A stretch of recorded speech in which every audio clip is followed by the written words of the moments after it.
আপনার দোকানে এটা হচ্ছে আপনার গোডাউন অংশ। হ্যাঁ, আপনি এখানে এই সানফ্লাওয়ার অয়েল আপনার এখন জরুরি পণ্য না। বাজারে সয়াবিন নিয়ে একটু ক্রাইসিস আছে, সেটা হচ্ছে আপনাদের মতো দোকানদাররা ক্রিয়েট করা। কারণ আপনি ওই যে যেটুকু পাচ্ছেন সেটুকু আপনি আপনার গোডাউনে ঢুকে রাখতে চান, আপনি এখানে বিক্রি করছেন। এখন একজন লোক আসলে কি আপনার আটকানো, সে কি সে দোকানে দেখতেছে কোথাও তেল আছে?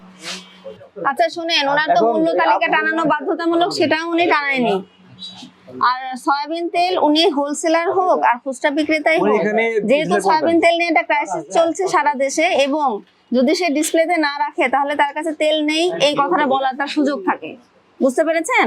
সেই সুযোগটা তো দেয়া যাবে না। বাজার এখন কাছে চলতেছে, তোমরা ইচ্ছা করে যে গোডাউনে রাখতেছো, তোমার পরিচিত কাস্টমার তুমি দিবা, অপরিচিত তুমি দিবা না। ঠিক আছে, এটা তোমার মূল উদ্দেশ্য। সব আইটেম আপনি ডিসপ্লেতে রাখতে পেরেছেন, সয়াবিন তেল রাখতেননি কেন বলেন? কেন রাখেন? তুমি ডিসপ্লে করো, তুমি সয়াবিন তেল রানিং প্রোডাক্ট বলে আপনি স্টোর থেকে এনে, রানিং প্রোডাক্ট তো আপনাকে আরো তাড়াতাড়ি ডিসপ্লে থেকে দিতে হবে। আপনি রানিং প্রোডাক্ট স্টোর থেকে এনে দিবেন, আর মূল্য তালিকাও টানানো নাই। এই গীতে করে এটা বানাইছে কি? এটার উৎপাদন মেয়াদ কবে কে বানিয়েছে? এই শোনা দিতে আসেন, আমি যদি বলি এটা 20, এখন আপনি এটা প্রমাণ করতে পারেন এটা 20 না, কে প্রমাণ করবেন? আপনি এটা তো নামই লেখেননি।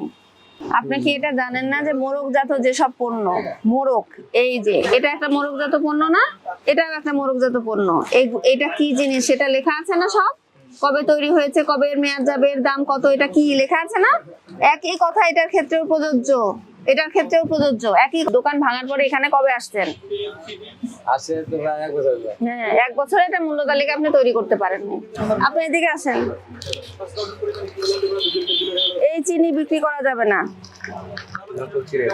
এই যে বাংলাদেশ চিনি ও খাদ্য শিল্প কর্পোরেশন আমাদেরকে চিঠি দিয়েছে যে তারা সুপার শপ এবং কিছু অনলাইন প্রতিষ্ঠান ছাড়া তাদের যে বেসমেন্ট, সেখানে একটা করে প্যাকেট তারা খুচরা বিক্রি করে, আর বাজারে যা প্যাকেট আছে এই প্যাকেটটা নকল করে কেমিক্যাল যুক্ত চিনি এর ভিতর ঢোকানো হয়েছে।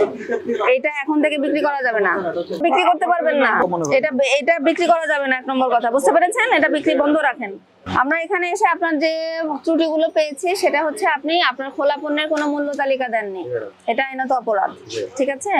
তারপরে এখন দেশে সয়াবিন তেল নিয়ে একটা ক্রাইসিস চলছে, যেটা ডিসপ্লেতে প্রদর্শন করা বাধ্যতামূলক, কারণ আপনার সুযোগ থাকে ডিসপ্লেতে না থাকলে তেল নেই বলার। আপনি বলছেন কি বলছেন না সেটা সেই পর্যায়ে আমরা যাচ্ছি না, কিন্তু সেই সুযোগটাই থেকে যায় আপনার তেল না বলার। ঠিক আছে? কিন্তু আপনার এখানে এসে আমরা ডিসপ্লেতে কোনো তেল পাইনি আপনার সয়াবিন তেল। আপনি অন্যান্য তো তেল রাখতে পেরেছেন, কিন্তু সয়াবিন তেল রাখেননি। ঠিক আছে? কিন্তু গোডাউনে আপনার যথেষ্ট পরিমাণে তেল আছে, 1 নম্বর কথা। তারপরে আরেকটা যেটা বিষয়, এটা আপনি জেনে হোক না জেনে হোক, এই যে চিনিটা যেটা বিক্রি করছেন এটা কিন্তু একটা নকল পণ্য, এটা বিক্রয় করা যাবে না।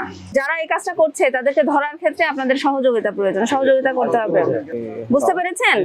তো আপনাকে আমাদের ভোক্তা অধিকার সংরক্ষণ আইন 2009 এর 38 ধারা অনুযায়ী আপনাকে সতর্কতামূলকভাবে 5,000 টাকা জরিমানা আরোপ করা হচ্ছে, এটা আপনি পরিশোধ করবেন।